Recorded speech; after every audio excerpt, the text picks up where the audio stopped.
लॉकडाऊनच्या काळात अनेक गोरगरिबांचा रोजगार गेला. हाताला काम नसल्यामुळे रोजच्या 2 वेळाची जेवणाची व्यवस्था करणे कठीण झाले आहे. अशा स्थितीत एक गृहिणी स्वतःचे काम आटपून दररोज 100 जणांची भूक भागवण्याचे काम करते. अमरावती शहरात बरीच श्रमजीवी लोकवस्ती आहे. त्यापैकी अनेक ठिकाणी हलाखीची परिस्थितीमुळे पती-पत्नी कामाला जाऊन कुटुंबाचे पालनपोषण करतात. कोविडच्या वाढत्या प्रादुर्भावाच्या काळात हाताला काम नसल्यामुळे त्यांच्यावर उपासमारीची वेळ आली आहे. त्यामुळे महिलांच्या उत्थानासाठी काम करणाऱ्या राष्ट्रीय निवारा परिषदेच्या विदर्भ अध्यक्षा सुषमा मोरे यांनी काही दिवसांपासून शहरातील काही ठराविक श्रमजीवी वस्त्यांमध्ये जाऊन घरी शिजवलेले अन्न वाटप करण्याचा उपक्रम सुरू केला.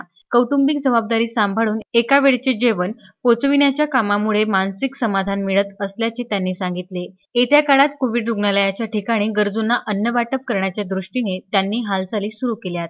Vidarbha news bureau, Amravati.